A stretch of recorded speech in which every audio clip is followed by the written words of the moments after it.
नमस्कार दोस्तों, स्वागत है आप सभी लोगों का स्टडी क्लोज पर। दोस्तों, सुप्रीम कोर्ट के सामने एक पेचीदा मामला सामने आया है। एक महिला ने यह दावा किया है कि मैंने मुस्लिम धर्म को छोड़ दिया है, लेकिन मुस्लिम धर्म को छोड़ने के बाद भी मेरे ऊपर वो शरीयत कानून लागू कैसे हो सकता है। इस बात को लेकर वो सुप्रीम कोर्ट के अंदर पहुंच चुकी है। एक फॉर्मर मुस्लिम होने के नाते उनके पिता ने भी ये चीज अनाउंस की थी कि मैं भी अब मुस्लिम धर्म को त्याग चुका हूं, लेकिन फिर भी हमारे ऊपर मुस्लिम पर्सनल लॉ वो लागू क्यों हो रहा है कि आखिरकार, क्योंकि हमारी जो संपत्ति है, बेसिकली ये जो मामला सामने आया है वसीयत को लेकर आया है। क्योंकि पिता ये चाहते हैं कि मेरी जो संपत्ति है वो मेरी बेटी को दे दी जाए, लेकिन अगर शरीयत कानून वहां पर लागू होता है तो बहुत पेचीदियां वहां पर सामने आ रही हैं। वो महिला आर्टिकल 32 जहां पर रिट का राइट है, अधिकार है, उसको लेकर वो सुप्रीम कोर्ट के अंदर पहुंचती है और सुप्रीम कोर्ट ने ये कह दिया कि अभी हम लोग इसके ऊपर सुनवाई नहीं कर सकते हैं। डीवाई चंद्रचूड़ जो है उन्होंने कहा कि अभी हम लोग सुनवाई नहीं कर सकते हैं, हमें इसके लिए कुछ समय चाहिए, सोचना पड़ेगा, समझना पड़ेगा, क्योंकि इसका जो इफेक्ट है वो पूरे की पूरे रिलीजन के ऊपर पड़ने वाला है। हो सकता है कि एक्ट के अंदर ही कुछ ना कुछ अमेंडमेंट जो है वो करना पड़े। लेकिन क्या वाकई में ये जो केस है वो इतना पेचीदा है? इंडियन एक्सप्रेस ने जो है इसको रिसेंटली कवर किया है और एक क्वेश्चन जो है वो सुप्रीम कोर्ट के सामने आकर खड़ा हो चुका है। मामला क्या है उसको थोड़ा सा मैं ब्रीफ कर देता हूं, फिर हम लोग आगे बढ़ेंगे। और आज आपको बहुत कुछ जो है मैं आज सिखाऊंगा इस लेक्चर के अंदर कि वाकई में शरीयत कानून जो है वो क्या कहता है, क्योंकि मुझे भी इसको पढ़ने के अंदर, इनके सेक्शंस को पढ़ने के अंदर बहुत समय लगा, लेकिन एक रिजल्ट जो है वो सामने निकल कर आया। सुनिएगा।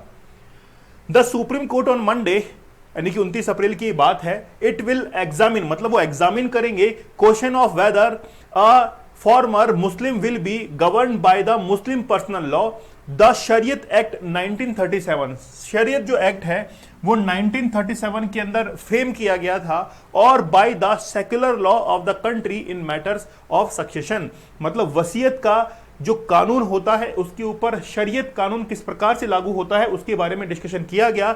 लेकिन सुप्रीम कोर्ट ने यह कहा कि हम लोग आगे आने वाले समय के अंदर इस चीज को लेकर जाएंगे। और ये इश्यू जो रेज किया गया था वो केरला के एक पिटिशनर है, उनके द्वारा इस पूरे के पूरे मामले को रेज किया गया है और उन्होंने कहा है कि मुझे मेरे पिता की पूरी संपत्ति चाहिए।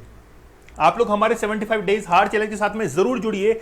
अगर आप लाइफ के अंदर कुछ एड ऑन करना चाहते हैं, आप लाइफ के अंदर चाहते हैं कि अगर आप लोग एग्जाम में 3-4 नंबर से फेल होते हैं, 10 नंबर से फेल होते हैं और आप लोग को लगता है कि आपका जो मेंटल स्टेटस है, आपका फोकस है, कंसंट्रेशन है, कहीं पर डाइवर्ट हो रहा है, तो आप लोगों को एक बार ये कोर्स जरूर ज्वाइन करना चाहिए। काफी अफोर्डेबल प्राइस के अंदर है। मैंने आप लोगों को वो टेक्निक्स बताई हैं जिसकी मदद से आप लोग पोर्नोग्राफी से दूर रह सकते हैं और अपने फोकस को, कंसंट्रेशन को अपनी स्टडीज के ऊपर लगा सकते हैं। जो लोग बिजनेस करते हैं, अपने बिजनेस के अंदर बहुत डीपली वो आइडियाज को सोच सकते हैं। लेकिन आप लोग कहीं ना कहीं अगर पोर्नोग्राफी को एक्सेस करते हैं तो आप लोग इस कोर्स को एक बार जरूर अवेल कीजिएगा।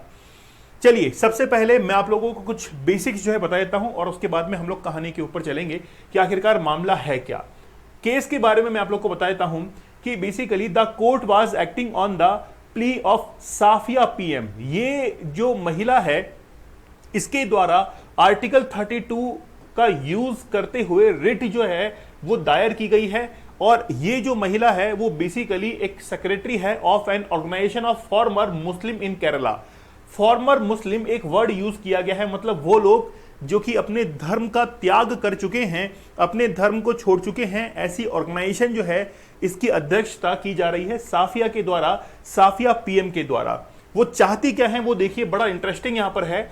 Declaration that persons who do not want to govern by the Muslim personal law, मतलब जो लोग मुस्लिम पर्सनल लॉ से गवर्न नहीं होना चाहते हैं and be allotted to be govern by the secular law Indian succession act 1925। वो कहती हैं कि जो लोग अपने धर्म को छोड़ चुके हैं, मुस्लिम धर्म को छोड़ चुके हैं, वो शरीयत लॉ के तहत अपने आप को फॉलो नहीं करवाना चाहते हैं।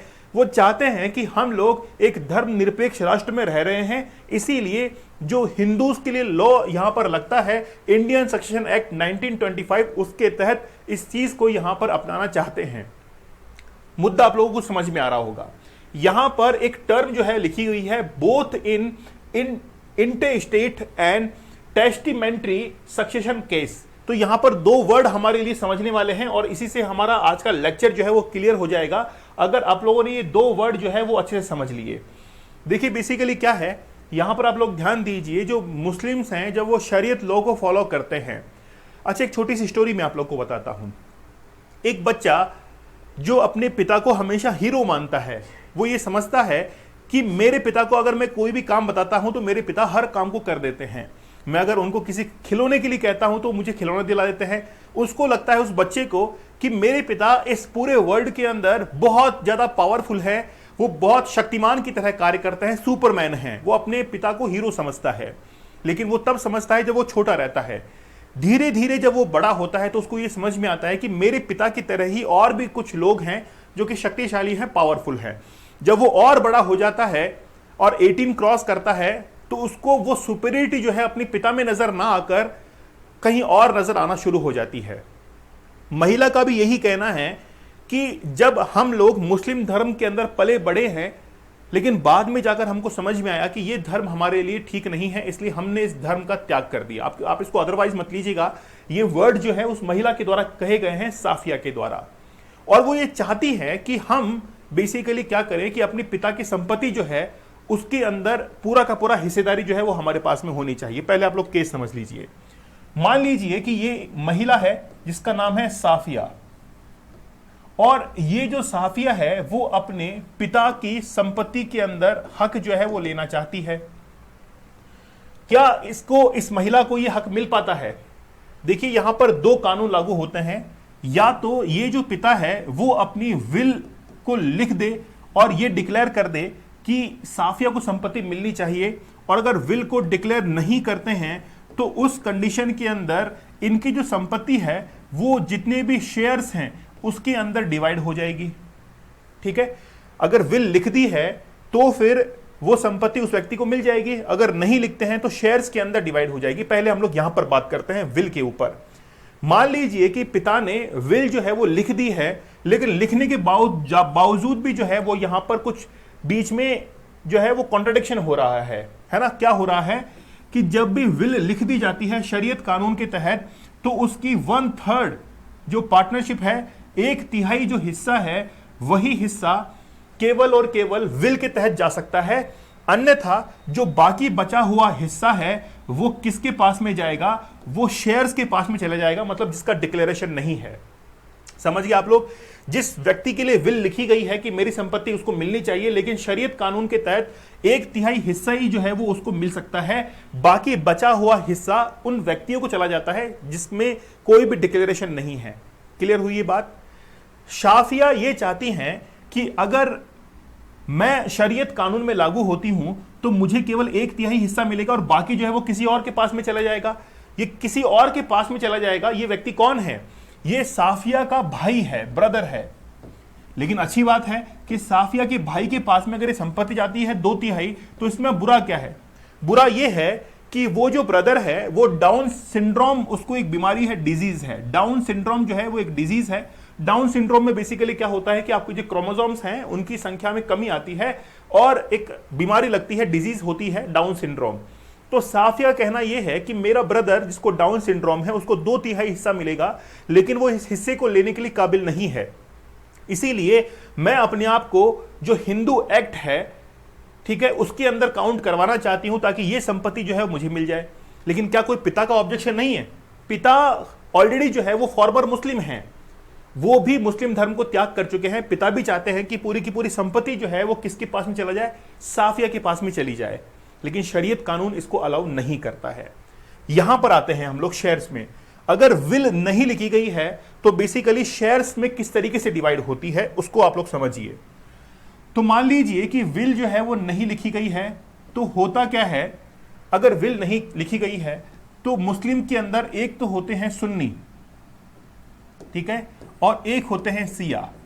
जो सुन्नी मुस्लिम्स होते हैं उसके अंदर ये रेशो चलता है कि जो शेयर होल्डर्स हैं वो टोटल 12 हो सकते हैं, और 12 में से 8 तो हो सकती है महिलाएं प्लस 4 हो सकते हैं मैन। मतलब अगर किसी भी व्यक्ति के नाम संपत्ति नहीं लिखी गई है तो सुन्नी जो है वो ये कहते हैं कि 12 लोगों के अंदर वो संपत्ति जो है वो डिवाइड होगी, और 12 में से 8 महिलाएं हो सकती हैं और 4 पुरुष हो सकते हैं। समझ में आ रहा है आप लोगों को? तो ये जो 12 की क्वांटिटी है इसको लेकर भी कॉन्ट्रडिक्शन जो है, लेकिन यहां पर हमारा टॉपिक नहीं है, तो आप लोग थोड़ा सा बेसिक समझ पा रहे होंगे। ठीक है, अच्छा, अगर मान लीजिए कि संपत्ति इनमें 12 में डिवाइड हो चुकी है तो ठीक है, नहीं तो इनके बाद में और भी संपत्ति बची हुई है, तो जैसे कहते हैं कि उनकी अंकल है, आंटी है, उसके अंदर भी डिवाइड हो सकती है। केस आपको ऑलरेडी जो है वो समझ में आ चुका होगा इस पूरी कहानी के साथ में। ठीक है, अब यहां पर क्या है कि जिसकी विल लिखी गई है, जिसकी विल लिखी गई है उसको तो हम लोग रखते हैं किस कैटेगरी के अंदर? इन स्टेट कैटेगरी के अंदर, सॉरी किसमें? टेस्टिमनी, इसके अंदर आप लोग काउंट कीजिएगा, इस कैटेगरी के अंदर हम लोग लिखते हैं, रखते हैं उसको। लेकिन जिनकी संपत्ति नहीं लिखी गई है, कोई विल नहीं लिखा गया है, उसको हम लोग इस कैटेगरी के अंदर रखेंगे। अब पिता ने क्या किया कि पूरी की पूरी संपत्ति जो है वो बेटी के नाम तो लिख दी, लेकिन अकॉर्डिंग टू शरीयत लॉ 1/3 ही इसके पास में जाएगा और बाकी बचा हुआ इसके पास में चला जाएगा। अब आप लोग समझ चुके होंगे कि पूरा का पूरा केस क्या है। अब थोड़ा सा इसके अंदर और थोड़ा सा समझिए आप लोग। ये जो साफिया है वो ये चाहती है कि शरीयत लॉ का जो सेक्शन 3 है, शरीयत लॉ का जो सेक्शन 3 है वो ये कहता है कि कोई भी व्यक्ति मुस्लिम धर्म को तभी जो है वो अपना सकता है जब वो स्पेसिफिकली अनाउंस करे कि मैं इस मुस्लिम धर्म को अपना रहा हूं। तो सेक्शन 3 जो है वो इस बारे में कहता है कि अगर कोई भी व्यक्ति मुस्लिम धर्म को, रिलीजन को अपनाना चाहता है तो उसको स्पेसिफिकली अनाउंस करना पड़ेगा। लेकिन जो हिंदू एक्ट है, सक्सेशन एक्ट है, उसका सेक्शन है 53, 54, ठीक है, उसका सेक्शन है 53, 54। उसके अंदर क्या लिखा हुआ है उसको सुनिएगा कि ये जो हिंदुओं के लिए कानून है ये केवल और केवल लागू होता है हिंदुओं के ऊपर, मतलब गैर मुस्लिम्स के ऊपर लागू होता है। नॉन मुस्लिम्स जो हैं उनके ऊपर ही ये लागू होता है, नॉन मुस्लिम ही लागू होता है। अब आप लोग कहेंगे कि जब साफिया जिसने अपना धर्म जो है वो त्याग दिया है, त्याग दिया है, तब तो वो नॉन मुस्लिम होंगी, बात तो ठीक है। लेकिन बात यह है कि साफिया ने किसी धर्म को एडॉप्ट भी तो नहीं किया है। अगर वो हिंदू धर्म को अडॉप्ट कर ले तब तो उसके ऊपर हिंदू जो एक्ट है वो लागू होगा, लेकिन उसने किसी धर्म को एडॉप्ट भी नहीं किया है। यह सबसे बड़ी परेशानी अटक रही है। इसलिए सुप्रीम कोर्ट ने कहा कि हम लोग जुलाई के 2nd वीक के अंदर इसके ऊपर सुनवाई करने वाले हैं, क्योंकि ऐसा मामला हमारे पास में पहली बार आया है। मामला आप लोगों के जहन से क्लियर हो चुका होगा, मुझे कमेंट सेक्शन में बताइएगा कि बिल्कुल आप लोगों के जहन से यह मामला क्लियर हो चुका है। अब मैंने आप लोगों को बताया कि according to it 12 categories of legal heirs जिसके पास में शेयर है। मैंने आप लोगों को बताया कि सुन्नी जो मुस्लिम्स हैं, अगर किसी को भी विल अलॉट नहीं की गई है तो 12 लोगों को वो जो संपत्ति है वो डिवाइड की जाएगी, जिसके अंदर 8 तो महिलाएं हैं और 4 पुरुष है। ये चीज यहां पर लिखी हुई है, इसमें लिखा हुआ है in the inherited including the husband, wife, daughter, sons, जो बिल्कुल नजदीकी होते हैं उनके अंदर जो है वो इसको डिवाइड किया जाएगा। अपार्ट फ्रॉम शेयर्स, अगर शेयर्स के अलावा अगर कोई बचा हुआ है, अनदर कैटेगरी जो है वो कौन सी कहलाती है? रेजिडुअल्स कहलाती है। मतलब जो बचा हुआ है, रेजिडुअल्स मतलब बचा हुआ है, उनको फिर अलॉट की जाएगी। ठीक है, तो ये पूरा का पूरा मामला जो है मैंने आप लोगों को समझा दिया है। आई होप आप लोगों के जहन से क्लियर भी हो चुका होगा। और सुप्रीम कोर्ट ने डिक्लेयर किया है कि हम लोग जुलाई के 2nd वीक में जो है वो बेसिकली क्या करने वाले हैं, इसकी सुनवाई करने वाले हैं। उस समय हम लोग देखेंगे।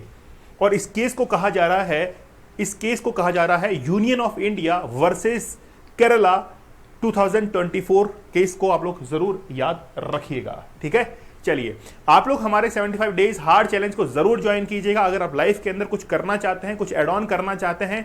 और जल्द ही आप लोगों के लिए एक बहुत बेहतरीन गिफ्ट जो है वो मिलने वाला है। चैलेंज कूपन कोड यूज करके आप लोग डिस्काउंटेड प्राइस में इसको अवेल कर सकते हैं। आप लोग 75 टेक्निक्स का इस्तेमाल करके पोर्नोग्राफी से दूर रह सकते हैं, जिसमें मैंने 75 रियल स्टोरीज को कवर किया है कि आखिरकार जिन्होंने इसको एक्सेस किया पोर्नोग्राफी को, वो उनकी लाइफ कैसे तबाह हुई और जिन्होंने इसको छोड़ा और अपनी लाइफ को कैसे बनाया उसके बारे में लिखा है। ठीक है, चलिए तो मिलते हैं आप लोगों से अगले सेशन में। तब तक के लिए धन्यवाद, थैंक यू, जय हिंद।